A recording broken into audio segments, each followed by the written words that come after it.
Okay, today we're going to talk about backfield sets. Depending on whether you coach a youth, middle school, or high school / college football team, you're going to want to pick and choose which ones of these you use based on your personnel.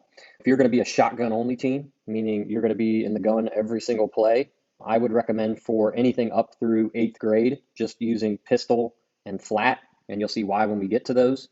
If you if you are a team that has a legit fullback and you want to spend the time to line up under center every once in a while. So if you feel you have a pro I style personnel, then you're going to want to add I into that mix. And if you are a high school team or above, and really 7th and 8th graders could do this too. We did use flex with our 7th and 8th grade teams. We tend not to use the I stuff until they get into high school, unless the grade specifically has like a fullback that we know like this. That's what this kid's going to play, and he's like something special. Then we prepare for it in advance a little bit with that grade level.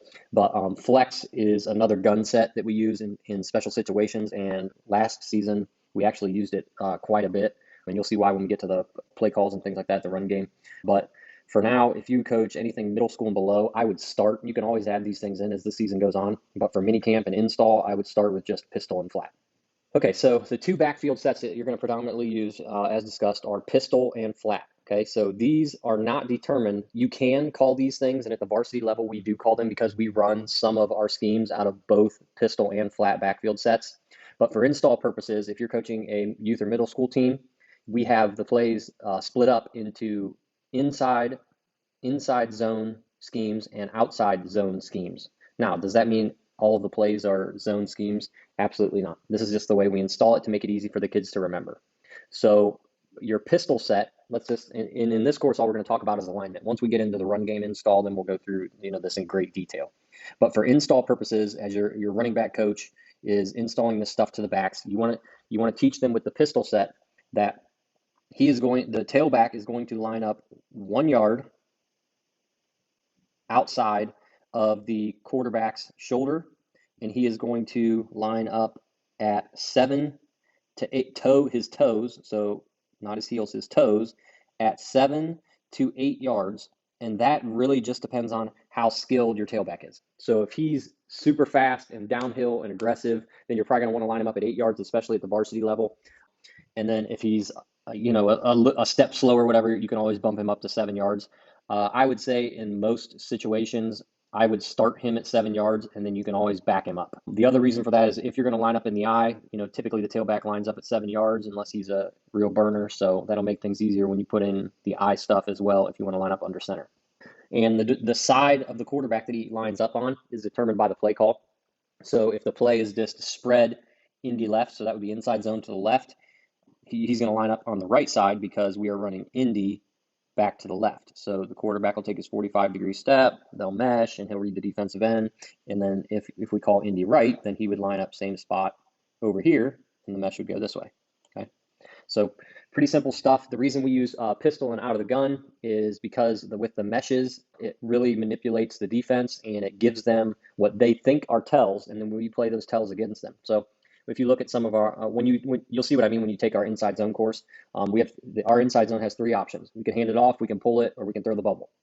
Now, with that said, the way this mesh works out, teams tend to start to teach the kids that if this guy's lined up on this side, the ball is going to this side, and vice versa, which is not the case, obviously. So for the first few weeks of the season, especially at the youth and middle school level where there's no scouting or anything like that really, that's a huge advantage you have, because now you can call your plays based off of where they're going to send their linebackers, how they're going to bump their front, adjust their alignments at the back end, and you can really manipulate the defense using this. And I prefer that over lining them up straight behind the tailback or straight behind the quarterback. The reason I don't line the tailback up straight behind the quarterback in the pistol set is because he can't see anything, for one, especially if you have a bigger, taller quarterback. And most of the time your quarterback is significantly taller than your tailback in most cases.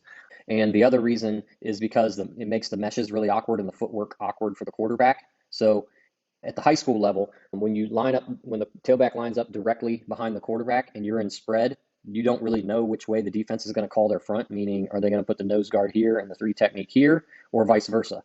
if we know that they're always going to line their 3 technique up opposite the tailback like this, right? So if they're going to do this every time we line him up over here, now we can dictate how the defense lines up. So now we can call our plays and script our plays based off of the things that we know. If he's lined up directly behind the quarterback and we're guessing as to where these two are, that can be a problem, okay? The second one is flatbacks. This is our outside zone look. He's going to line up with his heels on the quarterback's toes. And the reason we do that is so that when they mesh straight sideways, that way the running back shoulder pad doesn't run into the quarterback on the way by. That way he's enough in front of him that the mesh works correctly. And then he's going to line up in the B gap is where we tell them. We usually line him up on the outside shoulder of the guard. Again, this is really determined by how quick your tailback is. So if the tailback is, extremely fast, you might want to line him up behind the tackle even, okay? And it's just whatever makes the mesh work out well. So depending on who's in the football game, if you're a varsity football coach and you got 3 different running backs you're rotating, and they may all 3 line up in different places, which also messes with the defense. Like, why is the tailback, why is he lined up behind the tackle right now? Why is he, and they'll try to get tells based off of where he's lined up. And really, it doesn't mean anything to us other than, the skill set of that tailback. So those are the 2 backfield sets that you'll predominantly use the most. And when we install things, remember, these are all inside zone looks and these are all outside zone looks. So it splits the offense, the run game, into 2 things for the running back, for the offense, and the quarterback to make it easier on them to learn. Okay, the next 2 are we have I and flex. Now, you can line up in, and again, we already discussed this a little bit. You want the running back's toes at 7 or 8 yards. Don't go somewhere between. Go either 7 or 8 yards, depending on how fast that kid is. And I would also make him line up at 7 to 8 yards, the same for both your pistol and your I set. And the reason for that is it makes all the meshes easier and the footwork easier for the tailback. In I sets, if you're in a spread or a trips or a one-back personnel look, then this is the look you'll get. If you're in pro, let's just say you're in pro right, you're going to have your X here, and you're going to have your H lined up at fullback, right? So now if you want to run, let's just say we're going to run Indy right, inside zone to the right. Inside zone to the right tells us we are going to block inside zone to the right, right? And let's just say the 3 techniques here, nose is here, that's fine. We're going to run inside zone to the right, right? We're going to get to the backer, and we're going to get to the backer, okay? And we're going to read this guy. The H's job on every single play, if he's in the backfield, if we're in a 2-back set, is to block the read man.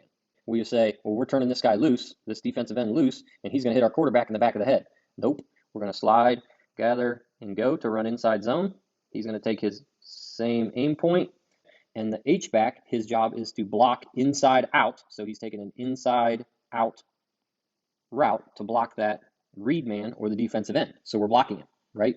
And everything else is inside zone. So to our kids, it's the same for the guys that matter. The offensive line changes nothing whether we're in gun or I, okay? The only thing it changes anything for are these 3, and these 3 are going to learn it because they're carrying the football. Now, when we run our play action stuff and we run pop, so you can run Indy and then pop, and we'll get into that when we get to that stuff. He'll take an inside out path, and then he's going to go out into the flats, and you got your play action stuff off of this, right? So there's many reasons you might want to line up in the I. Again, you could do all this stuff out of the gun too, but it makes it easier. So if you're in a twin set, let's just say you're in the gun. So here's our offensive line. Okay, let's say we're in a twins look here, and we call Indy right pop. Okay, so we're in the gun. Our H is lined up at fullback. Our tailback is lined up where he's supposed to be. His job in Indy is to block the read man. In pop, he's going to act like he's going to block him, then go to the flats. We're going to mesh Indy, and we're going to pop, run, boot, and pop, okay? And we'll get into all that stuff later. Your flex set we use to make the mesh quicker, and the reason you want to do that is to get your tailback closer to the line of scrimmage. This is more of a thing we'll talk about when we get into the plays, but basically you want him lined up 1 yard behind the quarterback and 1 yard outside the quarterback. So he's in a 1-by-1 split, and that's dictated by the play as well. So now the reason you line up in flex is because we can make everything happen faster, okay, especially down around the goal line. And again, not something you need to do at the youth level.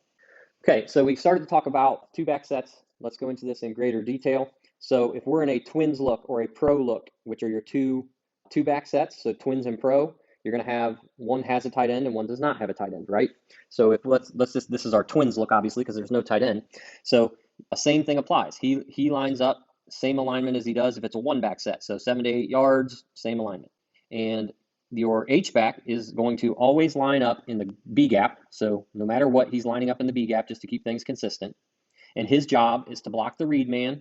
And if you call a run, so if you call Indy left, for example, he would block the defensive end. We would mesh Indy and just run Indy left. If we line up in a two-back set, okay, so let me get real quick. If we call Indy the opposite way, the only thing that would change is your tailback would be here, and your H would line up in this B gap, right? So if we're running Indy right, he's going to block that defensive end. Okay. Flatbacks. So this is your outside zone look. If we're called Oakland left would tell the tailback to line up on the right because the tailback is our ball carrier. So we're going to run Oakland left. The H, and we have tags for this too. So let's say we're calling Oakland left lead. Lead tells the H back he's going to lead around the end. We're going to hand the ball off. We're going to read the nose. We're going to do all that stuff. If he doesn't get the lead tag, you're going to get the crisscross action. He's going to cut off the nose, right? And we're going to hand off Oakland like we would if it was a one-back set, okay? And that's just going to depend on your scouting for the week and what formations and which way you want to do that based on your game plan. So what a lead tag does, so if you call Oakland left lead, we just do like the salute symbol is the hand signal that we use, like you're saluting military. Lead tells the H-back he is going to lead block for the tailback on whatever play you just called. So if we call Oakland left lead, he's going to lead for the tailback. If you call Seattle left lead, if you call Oakland left Q lead, they're going to mesh the whole thing, and the quarterback's going to keep the ball, and you're going to run outside zone to the left. So there's all kinds of things we can do in this offense. That's what it's telling you. It's so versatile, okay? But you have two backfield sets that you're going to teach your kids. Okay, and then at the high school level, if you want to do some I and flex stuff, in I, obviously the H-back is going to line up at fullback, just like you would in the pistol set, except we're going to be lined up in an I. So nothing changes. If we call I Indy right, he's going to slide, gather, and go.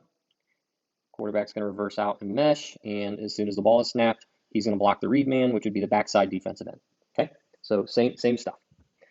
Flex, we line them both up on the same side. So you can see there's a lot of advantages to lining them up on the same side. Now, if you want to run your quarterback sweep or to the left, or you want to run pop the other way, you can really run the entire offense out of this, and it only changes something for one person. That's the only person it changes anything for. So it really can screw with the defense and eliminate tendencies. But his alignment is the same as in pistol, and his alignment is the same as in pistol, and his alignment is the same as if he were just in regular flex. Okay, so that's it. That's the backfield sets. Not a whole lot to it. Kind of a short course. Let's head on to the next.